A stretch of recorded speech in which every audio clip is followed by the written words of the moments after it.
Bonsoir à toutes et tous. Je me présente, je suis Frédéric Bouchard, doyen de la Faculté des arts et des sciences de l'Université de Montréal. Merci d'être avec nous ce soir pour cette discussion qui s'inscrit dans la série Au carrefour des savoirs, où des collègues de la faculté échangent sur des thématiques d'actualité, parfois avec des personnalités publiques, parfois avec des diplômés. Mais bref, un échange diversifié pour apporter un éclairage précieux sur des thématiques de l'heure ou des thématiques importantes.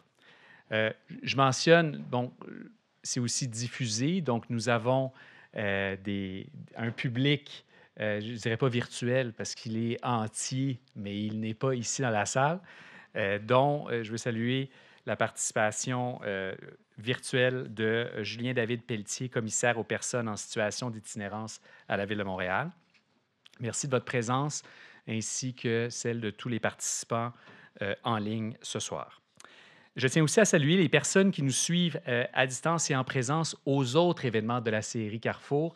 Moi, je vous invite, c'est normal et tout à fait naturel de participer aux séances dans nos sujets d'intérêt propre, mais je vous invite en fait à voir l'offre globale parce que vous allez peut-être découvrir de nouvelles vocations, de nouvelles passions dans des domaines que vous ne connaissez pas encore. Cet événement est organisé en collaboration avec notre Maison des affaires publiques et internationales à l'Université de Montréal.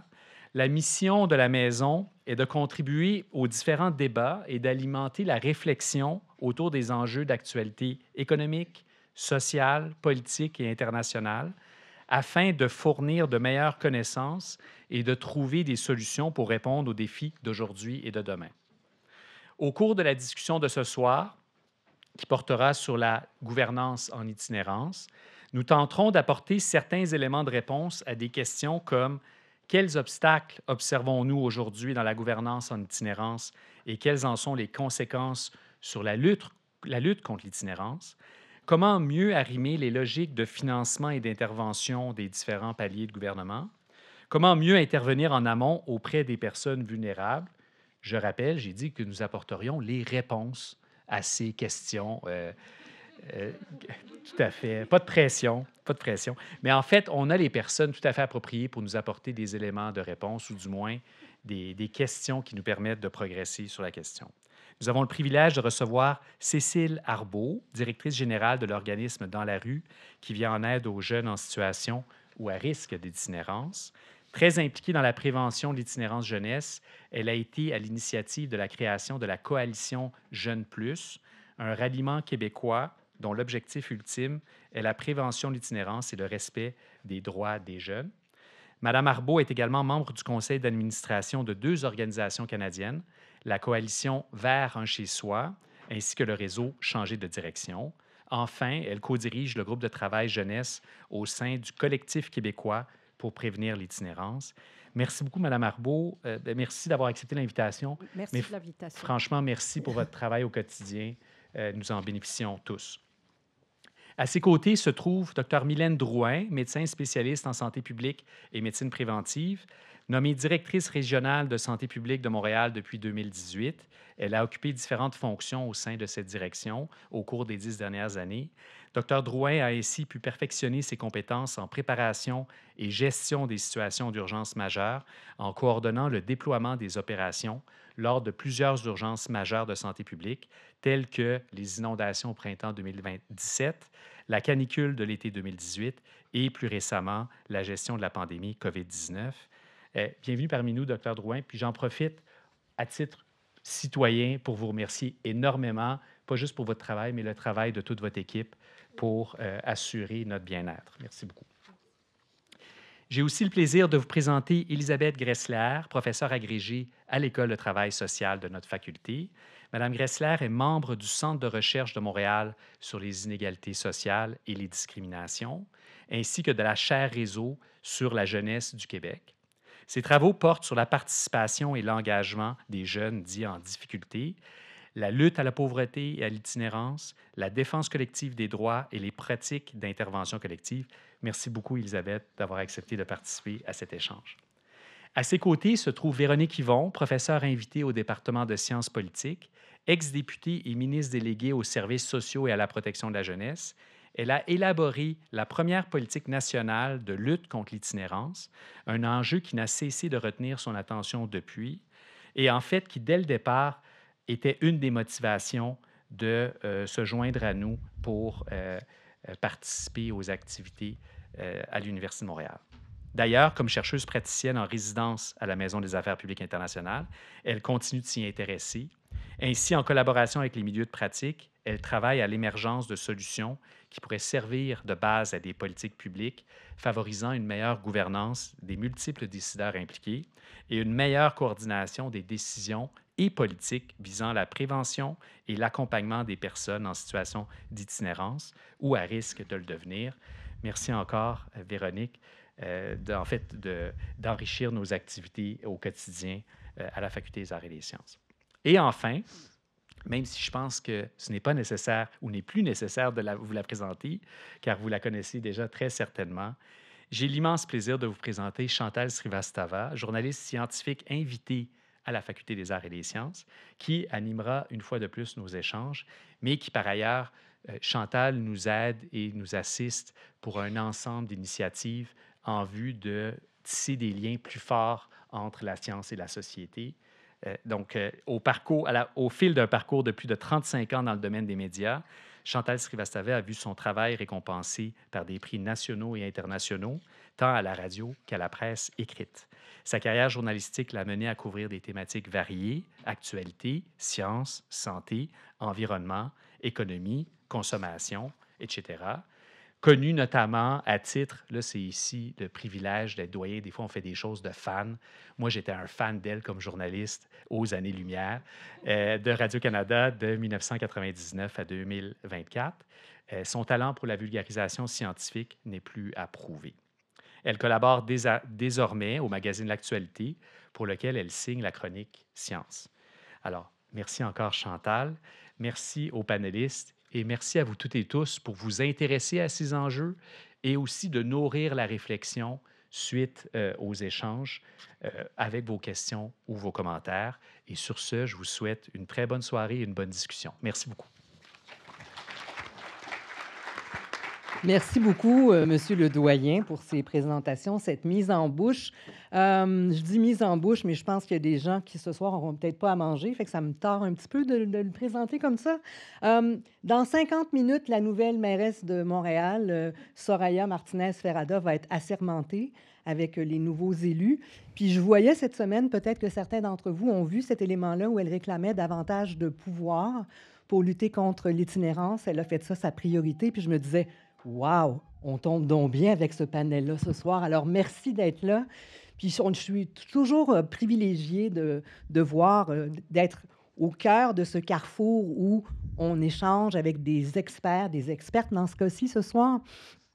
Petite précaution d'usage, s'il vous plaît, fermez vos téléphones cellulaires parce que tout est filmé. Il y a des micros dans la salle aussi pour la période des questions qui va commencer autour de 18 heures.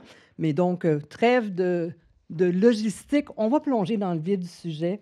Puis, je veux vraiment qu'on essaie de décortiquer un peu la thématique de la soirée. On a un cahier de charge très gros. Là. Frédéric Bouchard nous a donné une liste de problèmes à régler. On va effleurer tout ça. Mais la première chose, je pense que pour cadrer la discussion, j'aimerais vous entendre chacune très brièvement nous dire c'est quoi pour vous la gouvernance en itinérance, puis pourquoi c'est important d'en parler. Cécile Arbault.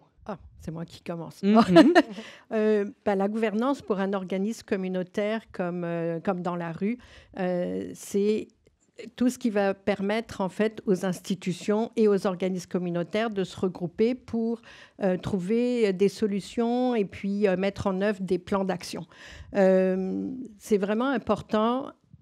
Ça, c'est vraiment important. Mais ce qui est vraiment important aussi, c'est de rallier toutes les forces pour qu'on puisse travailler ensemble, non pas seulement à appliquer, par exemple, on peut appliquer la politique qui est vraiment excellente, c'est une base, un fondement très important pour nous, mais c'est aussi d'appliquer des plans d'action, mais c'est aussi de trouver des nouvelles solutions. Les choses changent, les choses ont changé depuis quelques années, et donc il faut essayer de trouver des solutions plus innovantes.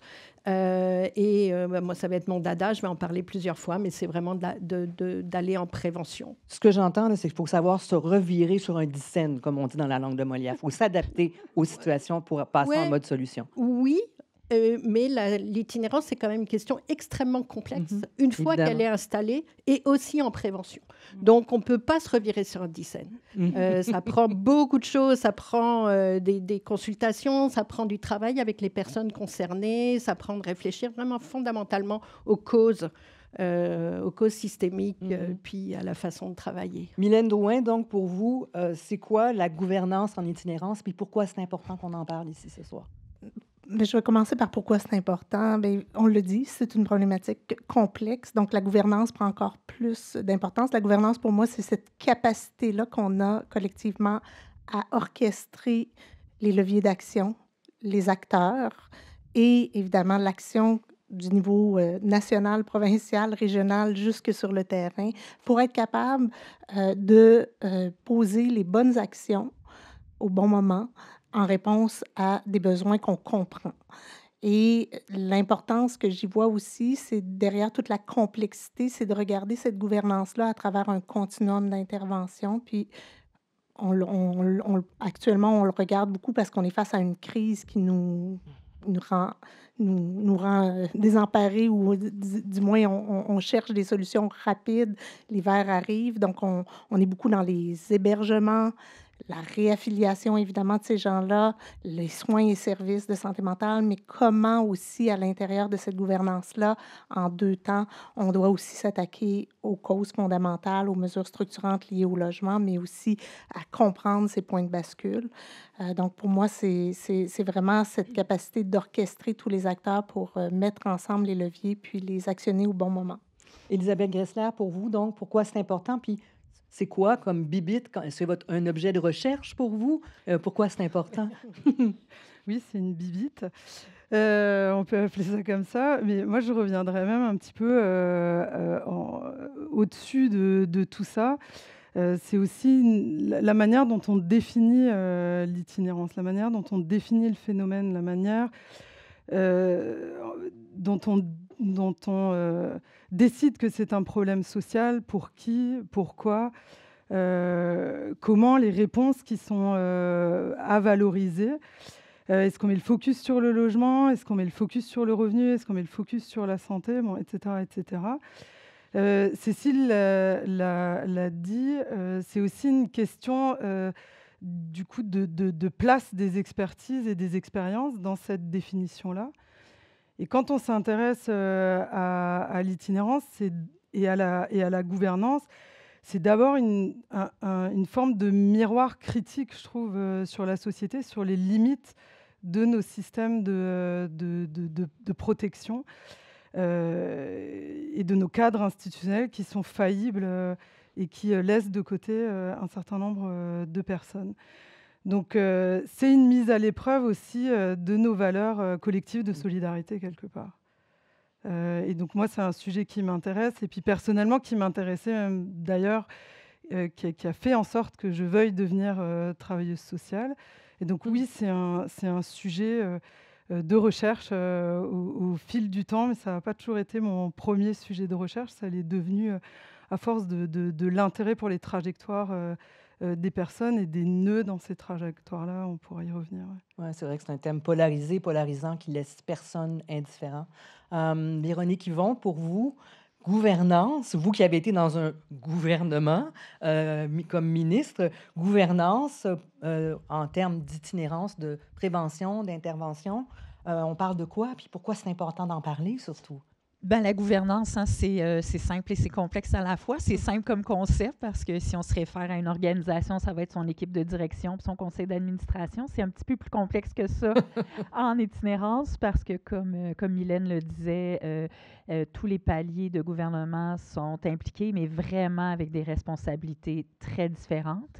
une ampleur de responsabilité très différente. Donc, le fédéral a un petit rôle, mais pas mal d'argent, mais quand même un petit rôle parce qu'il est lié à la question de l'habitation avec, bon, le programme vers un chez-soi, mais c'est essentiellement par l'habitation. Puis ensuite, on a le gouvernement du Québec qui, lui, a le cœur de la responsabilité à travers toute la question de la santé et des services sociaux, qui est vraiment le pôle, mais en même temps, il y a toute une dynamique horizontale parce qu'il y a le ministre du Logement, le ministre de la Sécurité publique, Emploi, Solidarité sociale, Insertion sociale, Éducation. Fait que quand on parle de prévention, ça implique affaires municipales, ça implique tout ça. Puis on a le niveau, évidemment, municipal, qui, là, de plus en plus interpellé aussi parce qu'il n'y a plus personne vers qui se tourner, lui, après le municipal. Donc, il prend la chaleur. Puis, évidemment, on a les instances comme maintenant Santé Québec, les CIUS, la santé publique et beaucoup d'autres joueurs. Donc, moi, j'ai envie de dire que l'enjeu de l'itinérance, de tous les enjeux sur lesquels j'ai travaillé dans ma vie politique, c'est le plus complexe et de loin en lui-même, parce que ça interpelle tellement de sphères de la vie d'une personne, mais aussi de nos relations avec les personnes les plus vulnérables, notre organisation sociale. Mais et c'est tristement aussi, je pense, la gouvernance d'un point de vue d'administration publique que j'ai vue la plus complexe.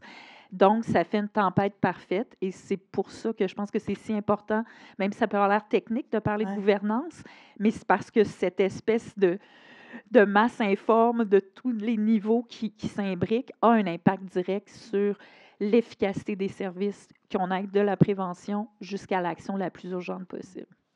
Pour faire de la prévention, pour faire de l'intervention, il faut savoir sur quoi, auprès de qui on veut prévenir et intervenir. Je vous ai demandé à toutes les quatre d'essayer de voir comment, simplement, sans nous inonder de chiffres, mais nous donner un aperçu de ce qui vous frappe, vous, dans le portrait qu'on peut brosser du phénomène de la crise.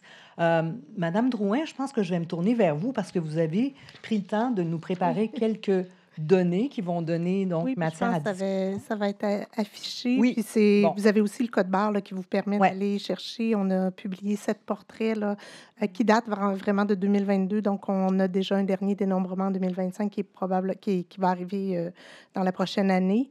Mais clairement, on le voit, là, les tendances sont à la hausse. C'est 33% d'augmentation par rapport à 2018, donc près de 5 000 personnes.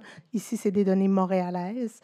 Ce qu'on voit, évidemment, encore une prépondérance d'hommes d'un certain âge, mais les tendances nous démontrent quand même une hausse chez les femmes, une hausse chez les personnes âgées, une hausse dans le parcours migratoire. 24% des personnes ont eu une trajectoire des PJ. Donc, on parlait tout à l'heure des trajectoires, on les voit assez clairement. Et derrière tout ça, ben, on a des gens aussi qui ont des problématiques de santé, mais des problématiques de santé qui vont être encore plus exacerbées du fait que les gens se retrouvent dans la rue. Et quand on regarde, évidemment, la raison de l'itinérance, 23%, c'est l'expulsion du logis pour différentes raisons, évidemment, pas assez de revenus, des enjeux de consommation ou autres, ou de l'éviction. Donc, pour moi, la crise de l'itinérance, on le dit souvent, c'est la pointe de l'iceberg d'une crise qui est sociale derrière, puis on le dit, notre filet de sécurité sociale qui fait en sorte que ce n'est pas quand même un si grand nombre de personnes. Là. Quand on regarde 5 000 personnes, là, on pourrait se dire on devrait être capable de régler ça, c'est 5 000 personnes. Et pourtant, tout le monde a de la bonne volonté d'essayer de trouver des solutions. Mais je pense que c'est vraiment l'enjeu du logement, l'enjeu du droit au logement. On s'est fait un droit d'éduquer tous nos enfants. Tous nos enfants vont à l'école, ont une place à l'école. Il y a certains pays qui ont donné le droit au logement comme un fondement même de leur politique gouvernementale. Donc, je pense que derrière tout ça, il y a une question de filet de sécurité sociale qui est certainement qui me frappe. Merci. Élisabeth, vous vouliez ajouter quelque chose? Enfin, je ne sais pas si quelqu'un d'autre voulait parler, mais... Allez-y. Mais effectivement, ce qui frappe, alors moi, je ne travaille pas nécessairement avec des données quantitatives et notamment des données du dénombrement, je vais y arriver. Mais ce qui frappe dans les travaux de recherche qu'on a pu mener, je vois ma collègue Swan McDonald qui est là en s'en allant dans différentes régions du Québec et à l'heure actuelle On retourne aussi dans les régions en ce moment, dans certains des travaux de recherche. Ce qui frappe, c'est vraiment l'idée de la crise humanitaire, mais au-delà de Montréal. Et on est vraiment dans un contexte de croissance accélérée de l'itinérance visible dans l'ensemble des régions du Québec, et pas que dans les régions plus urbanisées. Vous disiez, c'est la pointe visible de l'iceberg. Donc, ce qui ressort aussi beaucoup de nos travaux, c'est l'idée de l'itinérance cachée. Donc, les gens qui sont en situation d'itinérance, mais sous le radar, finalement, des dispositifs d'aide. Et ça aussi partout au Québec. Il faut vraiment comprendre que c'est une tendance, évidemment, que la pandémie a accélérée, mais qui a déjà démarré avant la pandémie, encore une fois, même dans les régions du Québec. Mais c'est aussi une diversité des formes d'itinérance, c'est aussi une diversité des visages d'itinérance. Et donc, effectivement, on parle beaucoup du vieillissement de la population. Alors, évidemment, il y a les premiers épisodes d'itinérance de personnes âgées, mais il y a aussi le vieillissement de la population itinérante à travers le temps, qu'on a des difficultés en fait à accompagner.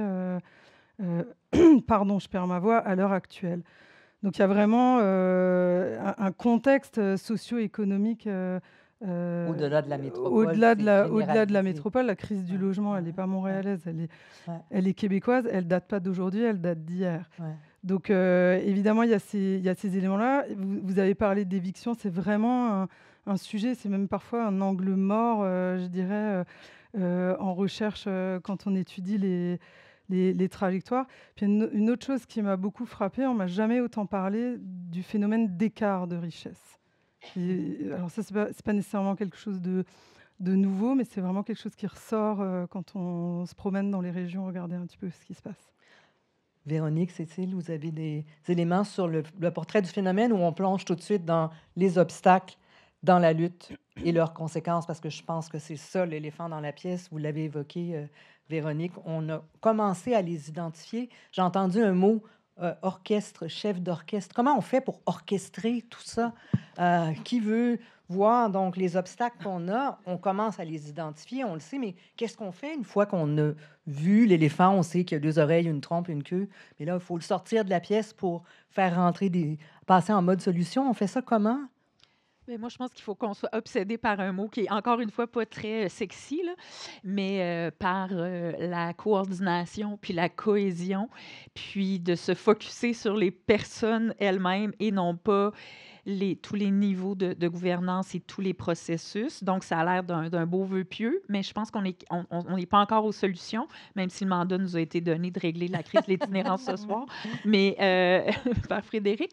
Mais on va y venir tantôt, mais je pense qu'il y a une espèce de prise de conscience qui doit se faire de tous les décideurs publics, qu'ils soient élus ou qu'ils soient administratifs, de se dire, là, il est fini le temps où on regarde vers l'autre s'il peut prendre plus de chaleur que moi, parce que ça va être plus confortable pour moi de dire qu'il y a quelqu'un d'autre qui devrait s'occuper de ce bout-là, puis tout ça.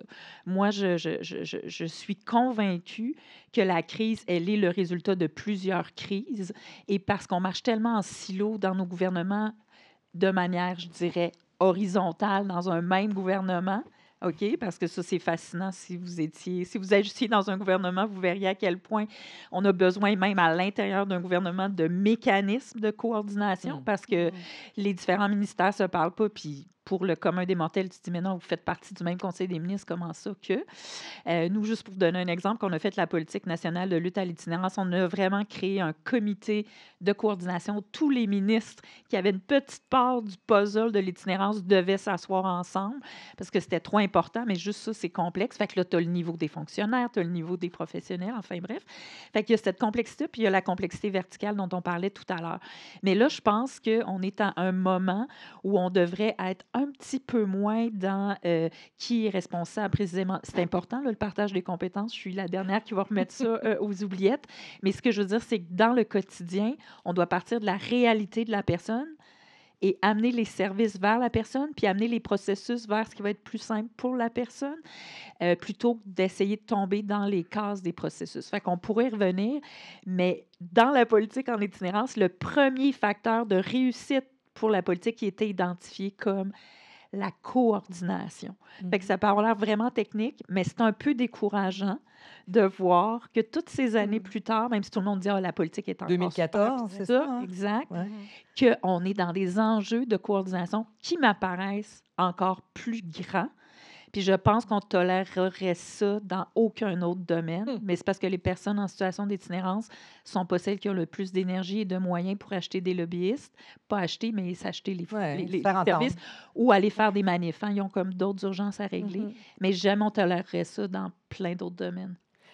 Vous deux, sur le terrain, j'aimerais voir, là, quand vous entendez parler de ces obstacles de coordination, concrètement, là, sur le terrain, vous les voyez, vous, les obstacles. Là. Demain matin, vous auriez besoin de quoi pour que votre journée, votre mois, votre fin d'année soit mieux pour votre clientèle?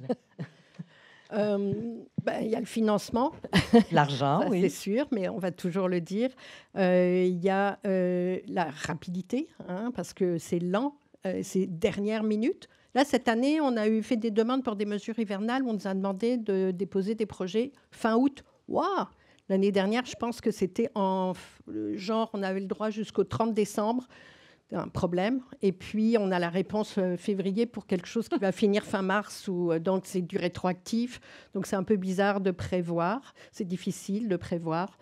On a besoin, comme je le disais, plutôt de prendre du recul, parfois, par rapport à des solutions nouvelles, des populations qui émergent, populations en situation d'immigration précaire, des situations, la crise du logement, oui, elle s'est amplifiée, mais c'est quand même, elle a été extrêmement... ça s'est vraiment amplifié fortement dans les dernières années. Donc, de pouvoir prendre du recul, de sortir du cadre habituel. C'est ça essentiellement, ouais. Et puis les personnes aussi, avoir, c'est rare en gouvernance. En fait, il y a aussi beaucoup de mécanismes de gouvernance dans le milieu communautaire, des regroupements, etc. Puis parfois, on a du mal à se parler. Ah.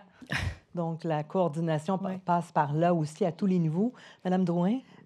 Moi, j'irai en 3 temps. Le premier, pour moi, une gouvernance qui brise les silos, puis je vais reprendre mes expériences en mesure d'urgence. Ça prend un centre de commandement. Ça prend, et c'est sûr que l'itinérance, dans la lecture de la loi de santé publique, ça ne rentre pas dans une mesure d'urgence de santé publique parce que ce n'est pas une biologique, ce n'est pas chimique, ce n'est pas environnemental. Mais on est à un stade où, puis je le disais, c'est 5 000 personnes, 10 000 personnes au Québec.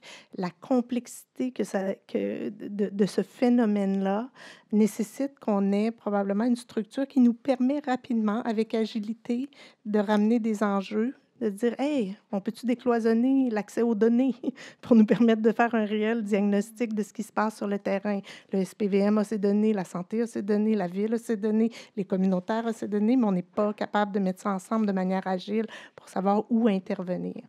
Le deuxième élément, c'est que je pense que ça prend, dans cette coordination-là, une vision d'un plan d'action en 2 temps. Actuellement, on n'est que sur des plans d'action en urgence. Puis ça en prend, là. Il fait froid, l'hiver est arrivé encore plus tôt cette année. Ça nous prend des mesures hivernales à la hauteur, ça nous prend des plans vers un chez-soi adapté, mais ça nous prend aussi 2 temporalités de plan d'action où là, on va travailler aussi, puis on va le suivre de manière rigoureuse sur des mesures structurantes liées aux revenus, au logement social, etc.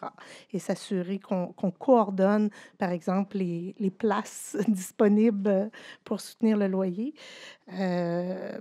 Et le dernier élément, pour moi, c'est toute la question de l'implication des personnes en situation d'itinérance et de leur voix. Puis ça va un petit peu dans le sens de ce que Véronique a apporté, parce que si on veut une gouvernance puis une coordination efficace, il faut qu'on ait une vision commune et partagée des solutions à mettre en place. Et je pense que la voix des personnes en itinérance dans un sujet aussi polarisé, avec des enjeux de population précaire, des enjeux de vivre ensemble, on doit avoir leur voix pour nous permettre aussi de progresser dans notre façon de collectivement avancer. Les populations, je ne pense pas qu'ils on est pas dans ma cour, mais je pense que c'est beaucoup dans un sentiment d'être démuni face à cette situation-là. Donc, on a aussi dans cette gouvernance-là à apporter des outils à la population pour qu'ils soient avec nous dans l'intégration de ces citoyens. On évoquait la question des droits, Elisabeth. Je soupçonne d'avoir droit de citer, d'avoir une voix. Je soupçonne que ça vous parle, ça. Oui, non, tout à fait. Il est quand même aussi beaucoup question de regard social sur le phénomène. Et c'est sûr que, bon, on le répète, on ne cesse de le répéter, c'est une situation complexe, c'est des trajectoires de vie. Derrière les chiffres, il y a des expériences subjectives de marginalité des personnes en situation d'itinérance, mais il y a vraiment un enjeu de regard social. Il y a un gros travail pourtant qui est fait sur la lutte aux préjugés des personnes en situation de pauvreté, des personnes en situation d'itinérance, et pourtant c'est toujours un enjeu, la question du regard social, la question de la honte, avoir honte, faire honte, cette honte sociale vécue. Il y a un sociologue français, Leblanc, qui parle d'inexistence sociale, d'effacement de la voix, de l'effacement des visages en situation d'itinérance. Et je pense aussi à une organisatrice communautaire, Nicole Jeté, qui explique que parfois c'est compliqué dans cette lutte-là parce que quand on a le même vocabulaire, eh ben, on n'a pas le même dictionnaire. Donc, et je trouve ça assez éloquent. Je dis souvent ça, mais par exemple, le concept de vulnérabilité est quand même assez étendu dans la société, et pourtant, on ne va pas forcément l'utiliser de la même façon. Il peut être utilisé au plan politique pour mettre les jeunes au travail, en l'occurrence avec objectif emploi. Donc parfois, les propos ne suivent pas les actes en matière de gouvernance. Et c'est un réel enjeu dont il faut parler. On a parlé de coordination. Prochain élément, je pense, où je veux qu'on aille explorer, gratter un peu, là, si on veut arriver avec un cahier de nos devoirs faits pour le doyen. Parmi les questions soulevées, c'est de voir, il y a différentes logiques, vous l'avez tout évoqué, logique de financement, logique d'intervention, différents paliers de gouvernement. Comment on coordonne tout ça? Vous avez évoqué une entité, mais encore, parce qu'on le sait, parfois, on arrive avec une nouvelle instance, puis ça règle finalement pas grand-chose avec le recul. Moi, c'est sûr que je connais la mission de la sécurité civile en mesure d'urgence, où la sécurité civile, c'est le ministère de la Sécurité publique qui gère, mais après ça, on a chaque mission. Il y a la mission municipale des premiers répondants, il y a la mission santé, et dans chaque mission, tout est orchestré. Chaque mission se gère entre eux, puis après ça, tout remonte au centre de commandement pour arriver à une réponse agile, en temps opportun, en lien avec la lecture du terrain. Donc, on est capable à ce moment-là de faire parler tous les niveaux pour amener des interventions. Vous aimeriez qu'on parte du terrain puis qu'on aille vers en haut, pas qu'on arrive d'en haut puis qu'on descende vers le bas. C'est sûr qu'on ne peut pas avoir la réponse d'en haut, mais ça prend quand même à tous les niveaux. C'est pour ça que je ne pense pas que ça prend un seul orchestrateur. Et ces structures de sécurité publique devraient évidemment être adaptées. Je ne pense pas que c'est la même structure, mais je pense dans des phénomènes complexes, si on juge que c'est une urgence humanitaire qu'on vit, puis qu'on veut une réponse court, moyen, long terme, donc, on a toujours dans les mesures d'urgence la prévention, la réponse et le rétablissement. Donc, je pense que c'est des structures dans lesquelles on pourrait s'inspirer pour essayer de les appliquer à une crise humanitaire comme celle de l'itinérance, puis qui mobilise tous les paliers. Tu sais, pendant la crise de la pandémie, on parlait au fédéral, tous les ministères étaient impliqués, on gérait les communications, on travaillait la communication publique, l'engagement de la population. Donc, toutes les dimensions étaient prises en compte et on faisait des liens avec les universitaires pour être capable de documenter les meilleures pratiques. Véronique? Oui, bien moi, j'appellerais ça un bureau de projet. J'ai déjà dit ça. C'est-à-dire qu'on parle juste de bureau de projet quand c'est, je ne sais pas, faire une nouvelle infrastructure en béton puis tout ça. Hein? Pourquoi on n'aurait pas un bureau de projet de lutte contre l'itinérance, de la prévention à l'action en urgence? Mais l'idée, moi, je rejoins complètement Mylène Drouin, tout ce que vous avez dit, mais moi, j'ai vécu de l'intérieur 2 gestions de crise, l'île verte puis le déraillement du train à Lac-Mégantic. Et là, c'est fascinant comme les silos sautent. Comment on est capable d'être efficace, on est capable d'enlever des étapes pour donner du financement, on est capable d'assouplir, on est capable d'être agile. Fait que là, on est dans une crise. Fait que je ne sais pas comment il faut la nommer, la redire, mais on est dans une crise de l'itinérance qui découle de beaucoup d'autres crises, là, crise des opioïdes, crise du logement, crise en santé mentale aussi, manque de ressources et tout, mais on est dans une crise. Fait que j'aimerais ça que les décideurs se disent, oui, c'est vrai, c'est peut-être pas le déraillement d'un train à Lac-Mégantic puis une urgence là, mais c'est une urgence. Donc, moi, j'imagine une espèce de structure. Je sais qu'à Montréal, il existe, je parlais avec une ex-collègue qui me disait que ça existe encore, mais je ne sais pas jusqu'où c'est vivant, mais où il y avait le maire ou la mairesse, le directeur du CIUS et le ministre, puis on pourrait ajouter santé publique. Moi, j'ai un échafaudage déjà dans ma tête, là, mais qui, en théorie, peuvent se rencontrer pour discuter. Donc, c'est comme quelque chose qui existe. Moi, je voudrais qu'il y ait un aspect reddition de comptes publics parce que ça a beau exister. Un bureau de projet, normalement, ça doit rendre des comptes. Fait qu'au moins 3 fois par année, ce beau monde-là qui se parle devrait rendre des comptes publiquement pour dire voici comment on s'est entendu. Puis cette année, l'argent est descendu plus tôt parce qu'on a été beaucoup plus efficace puis on n'a pas réinventé la roue à chaque fois. Donc ça, puis moi, je mettrais un beau comité aviseur avec le monde du communautaire et des vraies personnes avec un vécu expérientiel qui les ramènerait toujours sur le terrain des vaches. Donc, ça peut avoir l'air d'une autre structure, mais je pense qu'au contraire, c'est une simplification comme on le voit quand on gère une crise au niveau gouvernemental ou comme Mme Ça vous Drouin. parle, Cécile, Mylène? Oui, ça n'existe plus. Ça existe plus. Non. Ouais, non. C'est pour ça, Ou c'est faut plus réactiver. actif. Je ne dis pas que c'est avec l'arrivée de la nouvelle mairesse qui doit être nommée à l'heure qu'il est. Non, 20 minutes. Peut-être que ça va se réactiver, mais c'est clairement la gouvernance à Montréal c'est quand même restructuré de manière très positive dans la dernière année. Mais je pense que ça ne peut pas être juste à l'échelle Montréal. Ah, ben non. Donc, il faut vraiment le réfléchir pour être capable d'interpeller puis de créer de la cohérence à travers l'activation des différents leviers, autant par rapport aux leviers fédéraux, régionaux, municipaux que les équipes terrain. Là, on en parlait tout à l'heure, là, sur le terrain, on a une multiplication d'équipes qui se rendent dans des lieux pour soutenir ou pour interpeller des personnes en situation d'itinérance. Et même là, on a besoin d'une meilleure coordination de l'action locale sur le terrain qui, des fois, est dédoublée. Dans votre cas, Cécile, il y a beaucoup le volet prévention Ben, aussi. c'est ça, j'aimerais parler de prévention parce que je crois qu'il y a vraiment une crise parce qu'avec l'augmentation, c'est clair, mais ça fait quand même des années qu'il y a de l'itinérance. Puis ce qu'on voit, c'est que un peu moins de la moitié maintenant, mais quand même, je pense que c'est 44% des personnes en situation d'itinérance au Canada ont eu leur première expérience avant l'âge de 25 ans.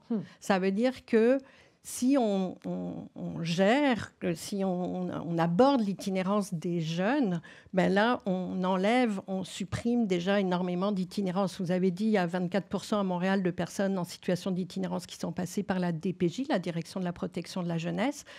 Au Québec, c'est 29.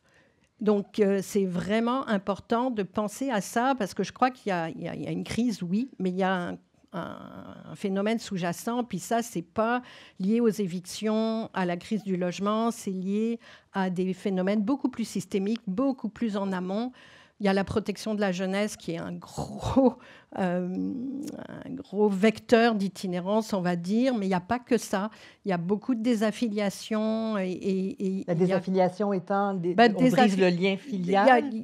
Oui, désaffiliation, c'est au sens large. Ça Ouais. peut être soit avec la famille, mais ça peut être avec l'école, avec les services dont on a besoin. Si je prends, par exemple, les jeunes qui sortent de la protection de la jeunesse, il y en a 1 sur 3 qui va vivre de l'itinérance après à sa sortie, dans les 3 ans qui suivent sa sortie à l'âge de 18 ans, 1 sur 3, je ne sais pas si vous vous rendez compte, c'est 44% pour des jeunes qui sortent de centres de réadaptation, c'est 47% pour des jeunes qui sont sous la loi, qui ont le double mandat, c'est-à-dire la loi sur la protection de la jeunesse et la loi sur la justice pénale des adolescents. Donc c'est comme, là, est-ce qu'on peut faire quelque chose avec ces jeunes-là? C'est des jeunes qui sont, ils sont 10 fois plus, après leur sortie, ils utilisent 10 fois plus les services de santé mentale et de psychiatrie que les jeunes de la population générale. C'est 40 fois plus pour les jeunes qui sortent en situation d'itinérance. Est-ce qu'on peut faire quelque chose pour ces jeunes qui sortent là? Mais il y a aussi tous les autres jeunes. Les jeunes, il y a un beau travail de recherche que Souane a fait avec des jeunes avec expérience, avec savoir expérientiel. Et puis, ils ne sont pas tous passés par la protection de la jeunesse. Puis aussi, ils ont besoin de soutien. Ils ont juste besoin de soutien pour devenir des adultes, des citoyens. Puis ils le disent, ils s'expriment comme ça. Ils sont dans une quête d'identité. Ils sont à l'âge où les problèmes de santé mentale émergent. Ils n'ont pas d'expérience de vie autonome. Ils n'ont pas fini leur scolarité. Ils n'ont pas d'expérience d'emploi. Et puis, ils sont lâchés, là. Ils sont sur une trajectoire. Voilà.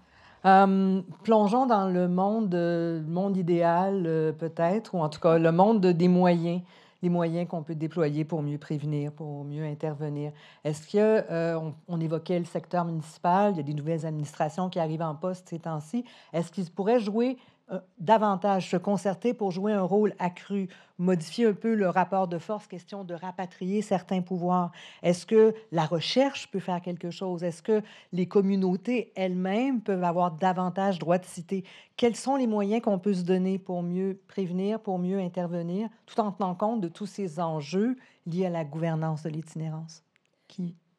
Moi, c'est sûr, je vais aller sur le volet très prévention. Ouais. Je pense qu'on a à revoir notre politique de logement social et abordable. Clairement, si on souhaite vraiment mettre le logement comme un droit, on se doit, on a perdu les maisons de chambre qui étaient le dernier rempart, etc. C'est pas en développement du logement abordable au sens du marché uniquement privé qu'on va arriver à développer des logements adaptés à des populations qui doivent avoir de l'accompagnement, qui doivent avoir un soutien social ou un encadrement. Il y a pas un projet de mini-maison à Montréal qui prend un temps énorme à aboutir? Non, c'est plus dans une des mesures à court terme de logement de transition ou de réinsertion. Il y a toute la question du revenu. Il y a la question de l'accompagnement des jeunes, de la protection de la jeunesse. Puis, je pense que c'est de voir à travers les leviers financiers. Puis, actuellement, je regarde l'enveloppe qu'on a. Puis, c'est sûr, comme on le dit, les enveloppes arrivent en silo. Presque l'entièreté de l'enveloppe est uniquement en mesure d'urgence et vers un chez-soi de réaffiliation. Il y a à peu près presque très, très peu, ce sont des grenailles dans ce qu'on parle, quand on parle de la prévention des points de bascule. Aller chercher les évictions, le tribunal administratif du logement, on est capable de les voir, les gens là, qui sont sur le bord, les comités logement, comment on les soutient, puis comment on arrive à attraper, pas attraper, là, mais à soutenir ces gens-là avant qu'ils basculent dans l'itinérance, ou du moins dès les premiers 30 jours de leur itinérance. C'est beaucoup plus facile, évidemment, de les réaffilier dans des contextes comme cela. Puis je pense que ça coûterait beaucoup moins cher à long terme. De le faire avant plutôt que de réparer les pots cassés, essayer de recoller tout ça par la suite. La recherche dans tout ça, donc les deux universitaires recherche-terrain, est-ce que on est encore à l'époque où on peut faire de la recherche, ou on est rendu ailleurs, là? Il faut évaluer l'efficacité des mesures plutôt qu'essayer de voir comment on pourrait faire différemment? Alors, heureusement, on a la liberté de pouvoir choisir ça. Il y a des chercheurs qui travaillent dans cette direction-là. Moi, personnellement, beaucoup moins. La recherche dans tout ça, c'est une vraie réflexion à se poser. Comment on accompagne, pour ce qui me concerne, comment on accompagne les milieux de pratique aussi. On le dit pas... on le dit peut-être pas assez ici, mais il y a deux idées. Il y a des conditions de travail et d'emploi difficiles aussi liées à tout ce dont on parle autour de la gouvernance. Il y a une souffrance au travail. On n'a pas beaucoup de recherches sur ces questions-là. Il y a par exemple, je pense à une recherche aux États-Unis qui a montré comment les personnes intervenantes intègrent le stigmate que la société inflige aux personnes en situation d'itinérance. Donc il y a vraiment quelque chose d'important à regarder là, et je m'incrimine, on ne le fait peut-être pas assez en recherche. L'autre élément, et c'est aussi par rapport à la question que vous posez, qu'est-ce qu'on peut faire? Tu sais, moi, je pense quand même que le milieu communautaire nous parle de solutions qui fonctionnent depuis des années. Vous pensez à quoi, par exemple? Avez-vous un exemple Je concret? pense à ce que fait Cécile dans son organisme au Dans la rue. quotidien, si elle veut bien Mm. nous en parler. Je pense à la diversité des solutions qui font le modèle québécois de lutte à l'itinérance, qu'il s'agisse d'hébergement, qu'il s'agisse de logements communautaires avec logements sociaux avec soutien communautaire, pardon, qu'il s'agisse de défense collective des droits quand il est question d'exclusion, quand il est question de punition dans le système d'aide sociale, etc., etc. Et donc tout ça fait la richesse du modèle québécois, et en même temps, peut-être qu'on ne documente pas assez ces pratiques. Il y a un savoir-faire qu'on a peut-être du mal à exprimer, et ça, c'est, je pense, en partie le rôle de la recherche. C'est aussi par rapport à ce qu'on disait tantôt, comment on mène des travaux de recherche engagés. Qu'est-ce que ça veut dire d'inclure les personnes en situation d'itinérance? Ça prend du temps, évidemment ça prend de l'argent, mais ça prend surtout du temps. Et du temps qui est parfois contradictoire avec le rythme académique, et je pense que c'était un petit peu le sens de votre question. Et ben on se bat pour le faire, on le fait avec les liens qu'on a, ça prend des liens avec les milieux de pratique, mais je pense qu'on est plusieurs chercheurs à pouvoir le faire, je vous rassure. Mais tant mieux. C'est important pour vous d'avoir ce regard extérieur, là? Ah oui, tout à fait. Oui, on a Qu'est-ce que ça beaucoup apporte? ça apporte d'abord la participation des jeunes, vraiment la voix. Les jeunes s'expriment sur des choses simples et complexes en même temps. Donc, un des résultats de Swan, par exemple, c'est tout simplement que les jeunes sont confrontés, et ils sont comme tous les autres jeunes. En fait, c'est ça qui est vraiment beau, c'est-à-dire qu'ils sont confrontés à une quête d'identité, ils sont confrontés à une quête de sens dans leur vie, donc d'explorer, ce besoin de créer des connexions, des relations significatives dans leur vie, et le besoin d'être citoyen, le besoin de contribuer à quelque chose, de participer et de faire entendre leur voix. C'est simple, mais c'est très porteur, c'est plein d'espoir, et c'est surtout, ça nous donne des directions, et ça soulève des paradoxes, parce que quand on est un organisme en itinérance, est-ce qu'on veut les voir, les jeunes qui viennent de la protection de la jeunesse? Non, parce que quelque part, on est dans l'urgence, puis on se dit que ce n'est pas une bonne place pour eux, et pas une bonne place pour sortir, et en même temps, on sait que procurer des services d'urgence, c'est répondre à un besoin fondamental, mais c'est créer un espace d'accueil, c'est créer un espace de création de liens. Et c'est vraiment important d'être toujours dans cette... On ne peut pas être juste dans la prévention. On doit être dans la prévention, puis l'intervention en même temps. Il faut essayer de marier ces deux choses-là de façon subtile, connectées en fait par ce que nous expriment les personnes qui sont là et qu'on côtoie tous les jours.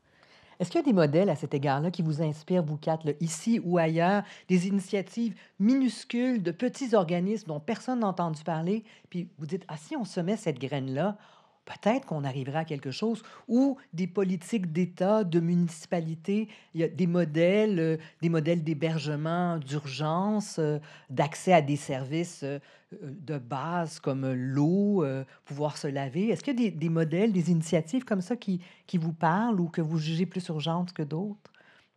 Moi, j'en nommerais 2. On a eu la chance d'avoir un colloque l'an dernier organisé par, je me souviens plus, là, c'était en logement, là, mais on avait l'expérience du Danemark, l'Autriche, c'était 3 pays, et de la France autour du logement social, puis comment ils ont tu sais, le logement, si c'est spéculatif, là, actuellement, c'est à cause que il y a du monde qui font de l'argent avec. Donc, ils montraient un peu leur modèle financier pour arriver à des proportions de logement social beaucoup plus importants et qui étaient rentables pour le gouvernement et qui étaient rentables socialement. Donc ça, c'était très inspirant de voir des modèles complètement différents. Au Danemark, qui était plus basé sur les prêts au privé, l'Autriche, qui était complètement un autre modèle différent.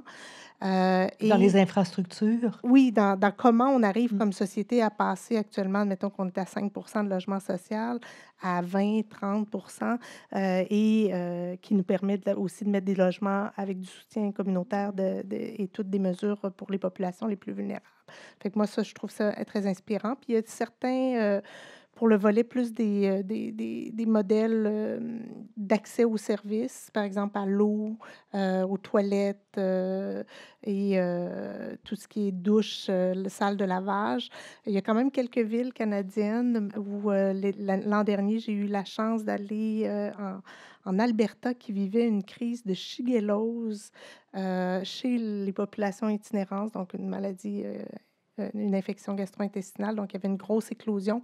Et à cause de ça, sont passés en mesure d'urgence et ils ont réussi à déployer dans une des villes tout un réseau de hubs sanitaires qui incluait salle de bain, salle de lavage, etc., les premiers soins, l'eau pour les populations itinérantes. Donc, c'est possible. Si on est capable de le faire en urgence, je pense que ce serait possible de le faire dans d'autres contextes. Oui, moi, j'en ai plein aussi. Mais je vais en prendre deux, je pense aussi. J'avais une troisième dans la tête, puis elle est partie. Mais santé mentale, c'est vraiment, vraiment, vraiment important pour les jeunes. Puis on l'a vu avec les statistiques que Mylène a montrées. Nous, dans la rue, on pratique depuis très longtemps. On a des psychologues sur place, mais aussi créer un réseau d'accueil pour les personnes qui... C'est des jeunes, c'est au moment où ça émerge, puis ça vient vraiment impacter leur vie de façon assez dramatique. Parfois, c'est une cause d'itinérance, parfois c'est une conséquence, mais c'est une énorme barrière, en tout cas, pour sortir. Donc, vraiment d'aller le plus possible, le plus rapidement possible, donner accès à des services en santé mentale. C'est très, très, très important. Le deuxième, c'est peut-être plus jeune, mais ça montre l'importance de la prévention. On regarde en ce moment la façon de connecter les jeunes à des personnes, des individus, de la famille ou de la famille choisie, et d'aider. Parce que souvent, on dit « Ah non, mais non, on ne peut pas connecter avec la famille, c'est eux le diable, c'est la cause de l'itinérance. » Des grands frères ou des grandes sœurs. Oui, ça peut être la personne que la personne choisit. Puis, ça donne des bons résultats. Les jeunes ont envie, en fait, de ça. Ils ont envie de se connecter. Puis ça pose plein de questions par rapport justement à la prévention, c'est-à-dire la protection de la jeunesse. C'est justement souvent une déconnexion avec la famille. Pas toujours, mais souvent. Donc, qu'est-ce qu'on fait pour essayer de rétablir des liens? Mais aussi, qu'est-ce qu'on fait pour aider les familles en amont? Puis là, on est vraiment dans la prévention. D'aider les familles qui sont face à un jeune qui décroche de l'école, qui sont face à un jeune qui consomme, qui sont face à un jeune qui a un problème de santé mentale, pour éviter peut-être le placement, mais aussi pour garder les liens, etc. Donc, ça peut paraître un peu vieux jeu parfois, mais je pense que c'est important. Puis les jeunes expriment ce besoin-là particulièrement. Tout simple. Tout simple. Tout simple, on n'a pas besoin d'un bureau de coordination pour ça. Mais on a besoin de mesures pour aider en amont. Véronique, vous avez parlé de ce bureau de projet. Est-ce qu'il y a des exemples quelque part de ça?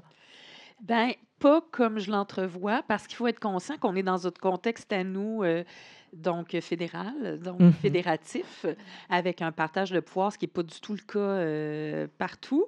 Même au Canada, il y a beaucoup de villes qui ont plus de pouvoir aussi. Donc, j'ai l'impression que peut-être que la nouvelle mairesse, qui là maintenant est sur le point pour 3 minutes d'être assermentée, on suit ça de minute en minute.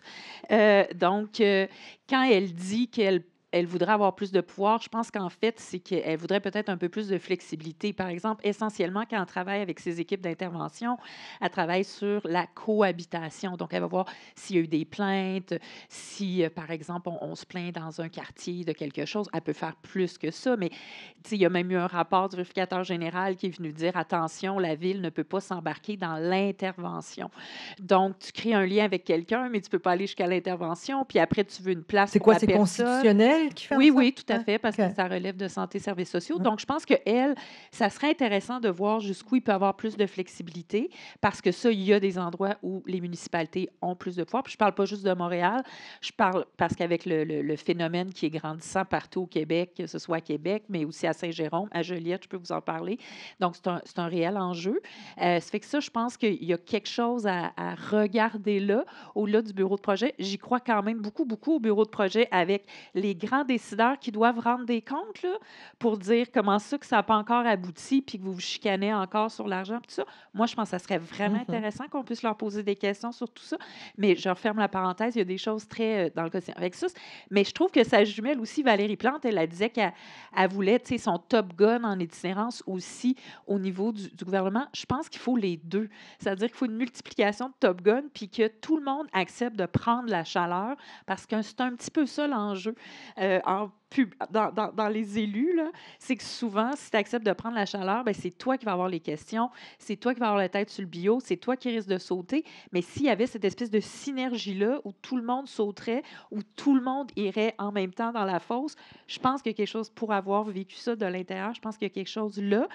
Mais je rejoins complètement, au-delà de ces grands bureaux-là, c'est pas un grand bureau, hein, je vois ça très petit.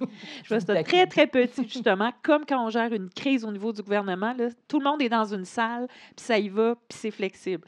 Mais je pense aussi que quand on regarde les statistiques, notamment les jeunes qui sortent de la DPJ puis tout ça, il faut en prévention ou les gens qui sont expulsés de logement, puis le logement, c'est la clé, la clé, la clé, là.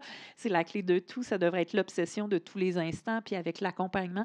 Je pense qu'il faut partir de ces principaux problèmes-là, puis se dire qu'est-ce qu'on peut mettre en ressources qui peuvent avoir l'air là, dispendieuses, mais qui, au bout du compte, vont être vraiment un investissement. Puis quand on parle des jeunes, par exemple, d'avoir des agents pivots qui vont les amener vers tous les services qui peuvent les aider. Les moments aussi de transition de vie, c'est des moments de désaffiliation, de solitude, d'isolement. Donc, d'être vigilant par rapport à ça. Combien de personnes ont commencé de l'itinérance parce qu'ils ont vécu un deuil, ils se sont séparés, ils ont été expulsés, ils sont sortis de la DPJ. C'est des transitions énormes. Donc, d'avoir des personnes qui s'occupent de ça, puis de briser, puis d'être sensible à ces moments d'isolement-là, je pense que ça peut faire une grosse différence aussi. Vous vouliez ajouter quelque chose, Cécile? Oui, ben, j'ai retrouvé ma troisième idée, mais je pense qu'au-delà du logement, il y a vraiment la question du revenu. Là, on peut aider autant qu'on veut les jeunes qui sortent de la protection de la jeunesse, mais si c'est juste pour leur donner des conseils, puis les accompagner dans des rendez-vous, puis leur dire « Ah, t'es pas venu 2 fois, puis finalement, on va arrêter tes services », il y a des endroits, comme en Colombie-Britannique, en Ontario, ils donnent des revenus décents à des jeunes qui sortent, puis c'est pas, moi, j'ai des enfants qui sont passés par 18 ans. Je ne les ai pas envoyés avec 2 sacs poubelles en disant « t'as pas d'éducation, débrouille-toi ». Donc, c'est un revenu. Et franchement, on a eu un jeune qui a témoigné à la commission Laurent, puis on lui a dit « Est-ce qu'on t'a préparé à sortir de la protection de la jeunesse ?» Il dit « Oh, mais on m'a juste obtenu l'aide sociale. » Puis là, il s'arrête, puis il dit « Moi, j'ai pensé, c'est tout ce que je vaux, l'aide sociale. » Donc, un revenu pour les personnes, parce que c'est une question de pauvreté quand même, l'itinérance au départ. Ouais. Bien, je vous remercie beaucoup toutes les 4. Puis là, je vous donne le temps que je leur donne un cue sur un événement à venir. Vous avez une petite minute pour penser à 1 minute de fin qui va résumer ce que vous aimeriez qu'on retienne de ce que vous avez dit ce soir, puis peut-être quelque chose qui vous donne espoir aussi. Je pense que c'est important qu'on passe en mode solution, mais qu'on ne fasse pas seulement identifier le problème, qu'on voit qu'est-ce qui est une source d'espoir. Puis durant que je les laisse penser, je me tourne vers vous pour vous dire, bien, vous remercier d'avoir été là, mais vous dire que si la thématique vous intéresse, vous avez été contacté par courriel, il y a eu des échanges avec les organisateurs, mais il y a un autre événement dans la même veine la semaine prochaine qui est organisé ici à l'université. Ça se passe le 19 novembre, en fin d'après-midi aussi. Puis le titre dit tout, Soigner sans adresse, la collaboration en contexte d'itinérance. Donc, mettez ça à votre agenda le 19 novembre. Les détails vont suivre par les voies habituelles. Alors, Cécile, vous avez non, commencé. non, là, je commence pas là tout de suite. Ah, il y en a Ça, une c'est pas vrai. qui doit y aller. Qui? Ouais. Mylène? Ben, je vais y aller très spontanément Ouais. parce que je n'avais pas réfléchi à cette phrase-là Ah, à la fin, OK. mais moi, je vais y aller sous l'angle du coup de barre. Donc, on a besoin d'un coup de barre pour une meilleure orchestration et coordination de l'action, d'un coup de barre pour plus de prévention et surtout pour plus de mesures structurantes.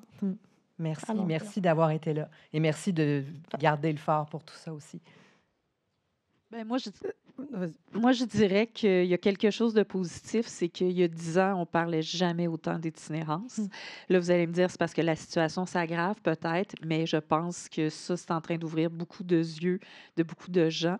Puis c'est en train de devenir quelque chose qui interpelle de plus en plus de gens. Il y a moins en moins de gens qui se mettent la tête dans le sable. Fait que ça, c'est des fois de grandes crises peuvent sortir de grandes choses. C'est mon espoir.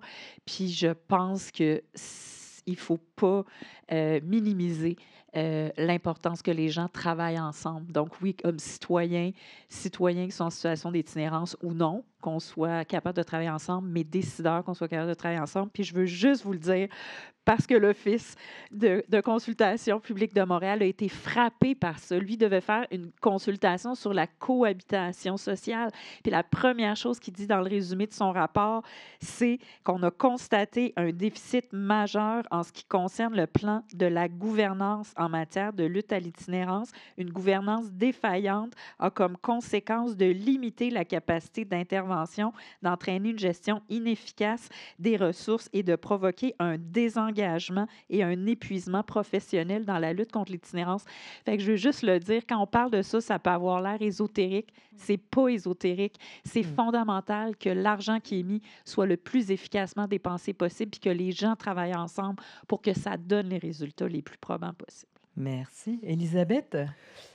Ben, moi, ce qui me donne de l'espoir, je pense, c'est sincèrement les échanges qu'on a ce soir. Je trouve qu'il y a des questions, je pense qu'on se pose les bonnes questions collectivement, donc ça me donne beaucoup d'espoir. Ce qui me donne aussi beaucoup d'espoir, c'est quand je regarde un petit peu dans le rétroviseur, de voir qu'on a déjà été capable de grandes choses. Moi, j'ai travaillé par exemple sur tout le mouvement citoyen autour de la loi de lutte contre la pauvreté et les exclusions sociales, qui est vraiment phénoménal dans ce que ça a donné. Autour de la politique nationale en itinérance, autour du même schéma d'organisation de la société civile avec différents paliers dont on parle depuis le début de gouvernance. Tout ça, moi, ça me donne de l'espoir. Je pense qu'on a les instruments, on a les personnes et j'ai envie de dire, on est capable. On lâche pas. Voilà, on lâche pas. Le vrai mot de la fin, Cécile. Oula. Alors, vous avez eu le premier, vous avez le dernier. Mais, moi, ce qui me donne de l'espoir, c'est qu'on parle itinérance, mais c'est qu'on parle prévention, puis que ça devient une responsabilité collective. Et donc, on est capable de s'engager dans cette direction. Bien, je vous remercie toutes les quatre d'avoir pris le temps de venir ici. Merci pour votre participation, votre présence. Merci infiniment.